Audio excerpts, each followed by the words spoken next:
Do you own your own business, or does it own you? If you're ready to take back control of your life, kick the crap out of your way, shorten your learning curve, design your own version of success, and claim your entrepreneurial freedom, then you're in the right place. This is Do Business on Your Own Terms with your host, Bob Holdsworth. And we begin with a quote. Nothing is seen so clearly as your organization through an outsider's eyes. Welcome to Do Business on Your Own Terms. I'm your host, Bob Holdsworth. Welcome to this week's episode, Why Outside Perspective is Critical to Your Success. How many times have you taken a different route to work? How many times have you walked through your neighborhood or gone someplace that's very familiar to you, only to see things that you've never seen before? Things that aren't new. They've been there. You just never saw them. What changed was your perspective. Changing your viewpoint, paying closer attention to sights, sounds, smells, looking at things through a different lens, and you become aware of new things and new possibilities.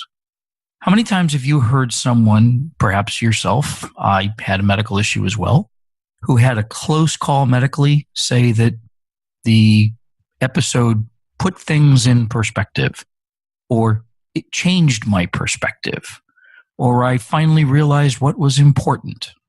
All of those types of sentences. It's all about the environment and the lens that you look through. The same is true for your business. Ever feel like you're in a rut? Ever get to a point where you're trying so hard to solve a problem that you hit a wall and you just can't see any more options? You can't see a way out. You can't see that there's any other way to do what it is that you're trying to fix. And you know it's not true. You know there's got to be another way. You just can't see it. Now, I don't know about you, but this happens to me all the time. You know, I am trying to look for the way to write an article or work on a chapter of a book or work on a presentation or look for a better way to market something.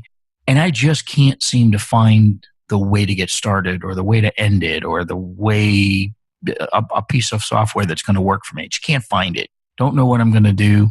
And in my case, if a Tito's and tonic, a good cigar, and a good night's sleep doesn't open up my mind and let my subconscious do a little work there, I have a whole host of other ways to try and bust through the wall, including, just going out on the highway, going for a ride and just letting my mind go, completely leaving it alone for a little bit and doing something completely different. Read a book, go play with the kids, go take my wife out to lunch. Any of those things that just shuts that particular thought process off for a while, and you let your subconscious do some work for you. But sometimes none of that works. And that's when I know that if I've gone through my system, which has worked well for me for years and years, and none of them are working this time, I know it's time to get a consult. I know I need new eyes on the problem, on the issue, on my business, on my idea. Read the article in whatever form it's in and have them ask me a couple of questions about how come you didn't talk about this? Or how come you didn't? Oh, geez, there it is. Of course. So as it relates to your business and getting outside perspective, let's start with something simple, something you can do for free, because there's lots of ways you can spend money on this, some that you should, but here's a free one. When was the last time you tried to do business with your company? If you want to see things differently, ask someone you know to try to conduct a transaction with your company. Call for a proposal.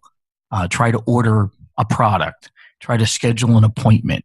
A really good one is to have bought a product and you're trying to go through the return process. Have that person put the call on speaker or somehow dial in, conference call in so you can listen. Don't say a word, just listen and take a lot of notes. And just listen to how things go during that phone call. What's the attitude of your staff? Are they helpful? Are they unhelpful? Is there just an inability to complete the transaction easily, seamlessly, simply, clearly? Are the instructions confusing? Is just the whole process screwed up? You will be amazed at what you thought was running really well because people told you it was running really well. But the reality is, when you try to do it, you realize and you can see the flaws. You've changed your perspective. Now, every day, we look at our business as a whole. We look at numbers. We look at profit and loss statements. We look at people. We talk to people. We look at the products and services, but we do it from our point of view. When you bring a new staff member in and encourage them to ask some questions, they have a new perspective. They have whatever life experiences they have. They come from other companies. They have expectations, and they will ask some of those tough questions if you set kind of a culture allowing that to happen. New people are a little skittish sometimes, so you have to really set the stage for them, make sure that they've got a nice, warm, comfortable landing zone for them to feel good about asking questions in their first couple of weeks. When everything's new to them, that's a great time to ask them, well, I'm going to go into questions. I'm not going to share. I'm going to have to make you wait. So, as a matter of fact, next week, I'm going to share with you a secret that has helped me grow my businesses. And it's a way that I've helped a lot of client businesses discover opportunities within their four walls. I'm actually going to give you a look behind the curtain so you can see how consultants get those amazing results. As a matter of fact, I actually could get drummed out of the consultants union for this. But anyway, back to the discussion. That's next week. So you'll have to tune in for that one. You start with fresh eyes. It has to be a way that those eyes know that they can come in and they can be unbiased. So not somebody who used to work at the company that you're bringing back to take a look. Somebody who's never been involved with your business before, never read your topic before, whatever that happens to be. It can be a family member. It can be a friend. It can be an outside consultant. It can be a coach. It can be any of those people. It can be another business owner, preferably from a company that's not in your industry. The last thing you want to do is pollute it, going back to a couple of episodes ago, that if you do the same thing that everybody else does, you're an idiot. So have people that are in a different industry take a look at it, because a lot of times the biggest breakthroughs come from taking something in one industry and transplanting it into a different one where it's a hit and it's never been done before. So you want somebody that's looking at it differently. You have to make sure that they understand clearly that you are looking for non-sugar-coated advice. Having somebody come in and go, oh yeah, a couple little tweaks here, but otherwise it's perfect. If that's true, great, good for you. And it's just you that are frustrated with it. It's kind of like marketing. You get bored with your marketing before the masses get bored with your marketing. So you want to make sure that you get unbiased. You want to get non-sugar-coated advice. You want people to tell you the truth, even if it hurts. They will look at the same issue through their lens of experience, whether it be business, whether it be how they interact with your company, what they expect from a company like yours. So they'll look at that. And there's also something to toss in now. If any of you have ever been involved in any kind of a mastermind or small business group, and I don't mean the Wednesday morning breakfast club where everybody kind of goes to a networking event, or you go after dinner and everybody's going for the cocktail weenies and a beer. I'm talking about a mastermind where you sit down for a day or two with another group of people and you really work through business opportunities and you bring to the table your issues, and you get 6, 7, 10 folks looking at your business and actually giving you some seriously good advice.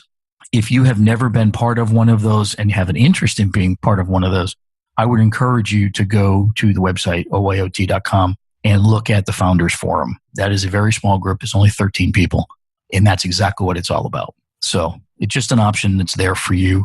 There are other masterminds that you can join that may be local through the chamber and things like that.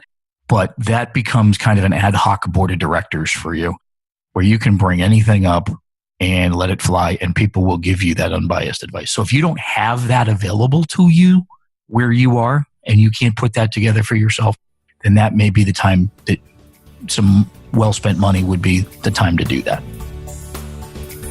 If you really want entrepreneurial freedom and you want to be able to do business on your own terms, you have to start by taking action. A great place to start is by grabbing your complimentary copy of Bob's 8 Steps to Freedom. Go to oyot.com/8 steps and claim yours today. So now let's move on to why you want that. Why do you want that unbiased advice? Why do you want somebody to look at it differently? Why do you want somebody from outside your industry to look at your business and offer advice? What could they possibly tell you? And the reality is, they may see a different use for a product or a service.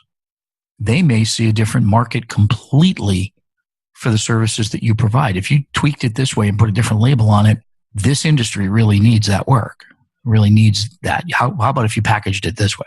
Different way of bundling things. Was talking to a friend of mine who is a chief operating officer of a company, and I buy his product and love it. And I said to him, why can I not buy a bundle of products? You have 3. They're all really good. You sell them individually. Why can't I bundle them? And he was like, oh, never thought about it. And in the marketing piece, when when somebody does buy a single product from you right now, when you're shipping it to them, why is there not something in that package that says, hey, hope you enjoy this one. Did you know we have these other 2 and here's what they're for and here's how they're used. And by the way, when you use these products together, they become a much more potent product, and they also give you a different result and a better result for what you're looking for. So you may want to use these in conjunction with one another. They each do a job independently, but the 3 together will be even better. So they were going back and taking a look, and he said, no, never really thought of that. We just, put it out on the website and people buy the product that they want, and we teach them to buy more of that product. I'm like, upsell and cross-sell is a really good thing to be talking about. Some examples of different uses, products that came from outside of one market or went down one market and became used and prevalent in another. Barcoding. Barcoding started in retail. Barcoding now works in everything from inventory management to drug distribution in hospitals to patients to knowing where every single rail car is in the country as it's going down the tracks. Barcoding has gone from simply, I want to know how many boxes of spaghetti I've got on the shelf, to everything that we do has invaded our life in a positive way. But it came from the retail industry and has now been crossed to all kinds of industries. Post-it notes. If you don't know the story of Post-it notes, the reason that Post-it notes came to be is because the glue that ends up on the back of the Post-it notes was actually, they were trying to formulate a better glue.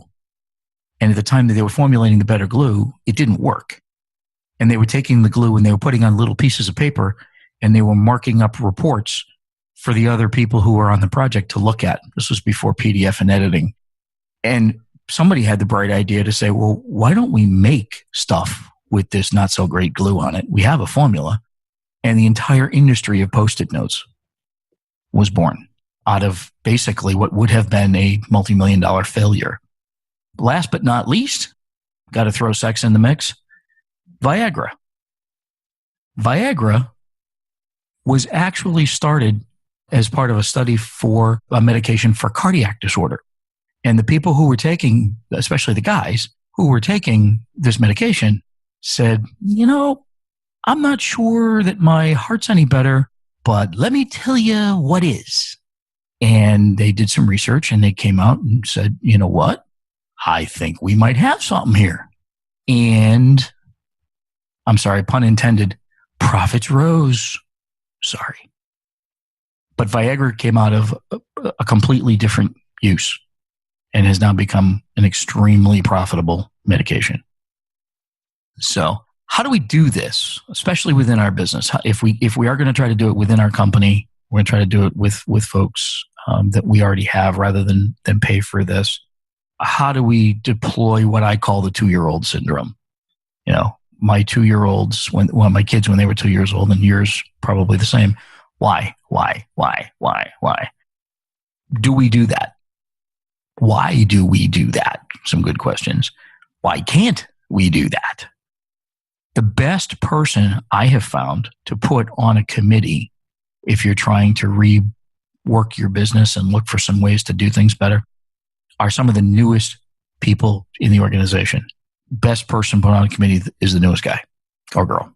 And the reason for that is because, again, they come in with some knowledge, they come in with some experience, they come in with some expectations of a company like yours. And when they start running into policies and procedures that don't make sense, when they start taking customer phone calls and they can't help them, when they look at the website from a consumer point of view and say, why doesn't it do this? Or why the technology's there, why haven't we deployed it? A lot of times the answer is, well, we've always done it this way, or we haven't kept up with the new technology. So that's a great find. Let's do it and roll it out.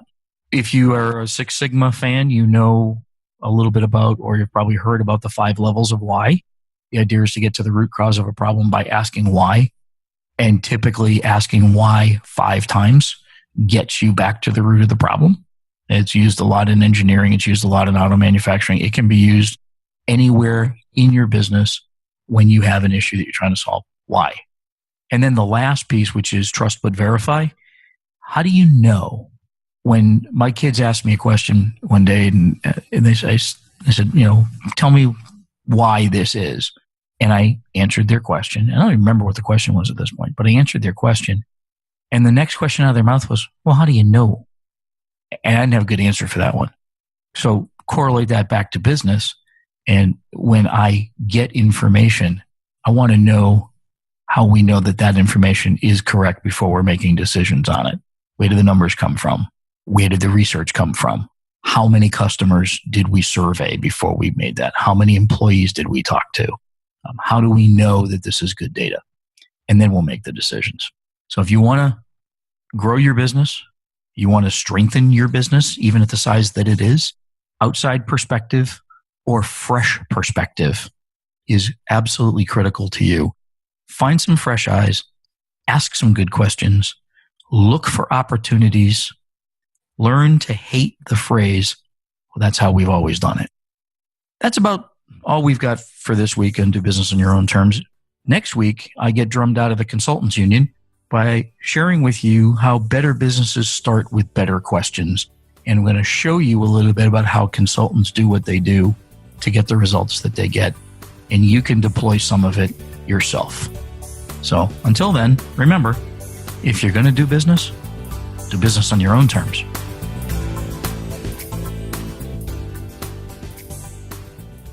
This is thepodcastfactory.com.